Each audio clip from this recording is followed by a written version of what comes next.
Ito mga kalingap, punta namin si Labianza rito.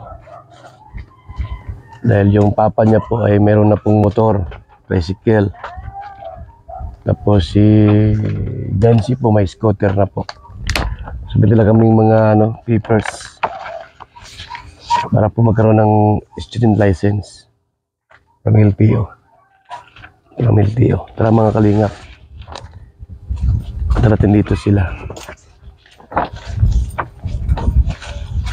para po pag nagmotor sila meron silang lisensya. Hindi sila hulihin ng LTO kung sila po yung nasa highway. Pag mga huli-huli po, yung mga nguhuli ay hindi sila mahuhuli o walang problema. Tao po, sama ko si ambasador ng Davao, Kalingap Mick, ang ambasador po ng Davao. Ay si kuya, wala dyan? Kasama siya. Okay. Iwan ko to sa iyo ha. Ito na yun sa LTO to.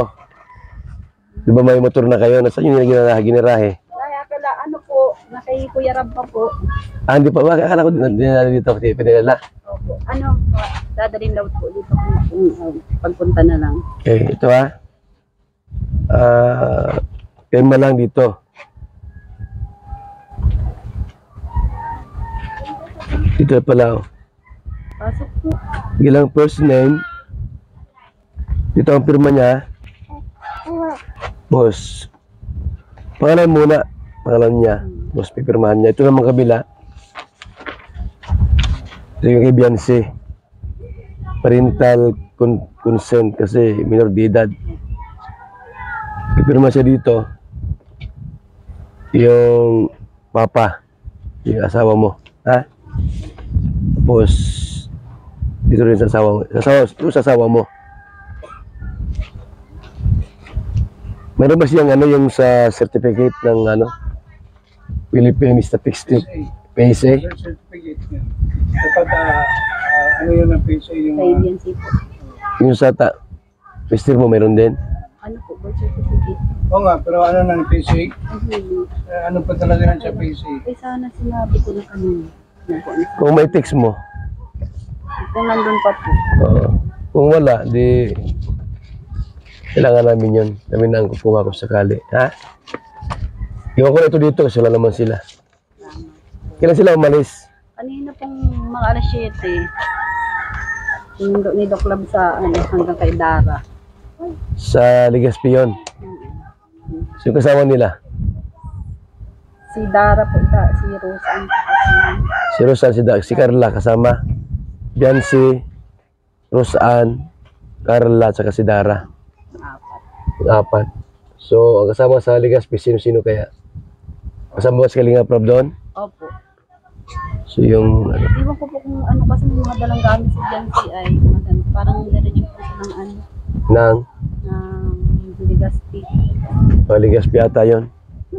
Yung balikan naman siguro yung kung di makuha ng isang araw, mga 2 days yun. Okay na ya, para magka-lisensya si mister mo.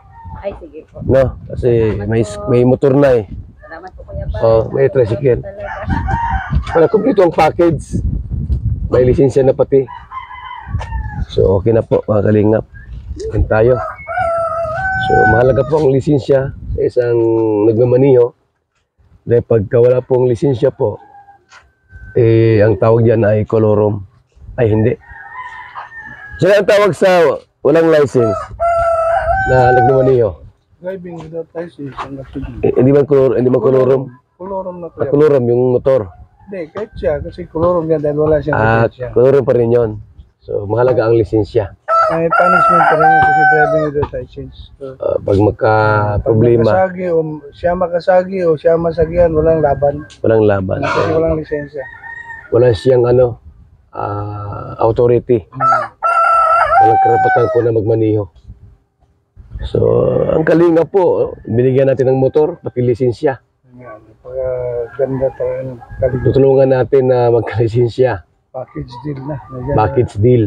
Hanggang ano po, one month lang student eh. na. Oh, Tapos, magano sub-proof. after 1 month, non-pro, Non-proof. non-professional license. Tapos after 6 months yata, parang pwede ng Professional. professional. Yon. So, wala sila dito ngayon. Yung tatay, nandoon sa Legazpi. Kukuha po ng ng passport. Kasi kami mga, travel abroad, punta ng kung saang bansa. Pag may passport sila, hindi na silang makasama sa mga travel. So, yan na po mga kalingap, no? Package tayo. May motor. Ayan, tapos siyempre po, kailangan ng lisensya. Doon tayo para iniwan ko na yung mga papers po. Nandiyan sa asawa. So, maraming salamat po sa ating lahat. At uwi na rin po kami. Mga kalingap, no? List na puntahan natin dito at binigyan natin yung mga requirements. At siguro po mga ilang araw, next week, dahil ngayon ay Biyernes, next week po ay mabalikan ko dito para kunin po yung mga napilapan ng mga papel. So, salamat po sa ating lahat, mga kalingap, mga kaibigan. So yan na po mga kalingap. Ang kalingap po ay tumulong. Package po, kumpleto, parang bahay. Yung bahay po, pag nagpabahay tayo, may mga gamit, may sopa, lamisa, durabox, kutson, ating po mga gamit. Doon sa mga binigyan natin ng motor, package din po with license na po, no? Tayo po ang tutulong para ma-process yung license, kasi pag sila lang po mahirapan po sila paano gawin ang mga proseso po sa pag take ng exam. Pero as po mga kalingap, as new beginner, lang po mga kaibigan, muna, student license muna ang ibibigay sa kanila. After a month, pwede na po ang non-professional license. Yan isang buwan yan mga kalingap, 1 month muna. So after 1 month, meron na silang lisensya kahit saan sila magbiyahe po gamit ang motor. Pag rehistrado ang motor, may lisensya, walang dapat ikatakot kapag may mga manghuhuli sa kalsada, kasi meron silang license po at saka rehistrado ang nasabing motor. So si Biancy po mga kalingap, ganun din, magkakalisensya din po ng non-professional license. So una muna student, pagkatapos non-professional. Ibig sabihin po na non-pro, pwede siya magmaniho sa mga private vehicle, pero pag mga public vehicle, government vehicle, ay bawal po yan. Sa non-pro po ay sa mga private lang na mga sasakyan ang pwedeng imaniho ng mayroong non-professional driver license. Maraming salamat po mga kalingap at sa ating lahat. May po ay pauwi na po ng aming pauwi na kami. Papatang diet. Ang malaga po yung mga papers ay iniwan natin doon para ma-fill upan, mapirmahan ang mga nasabi yung mga papel, mga kalingap. Salamat.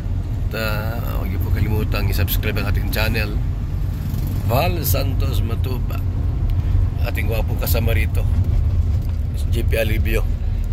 Yan. Salamat po sa ating lahat mga kalingap. Babay muna sa ating lahat.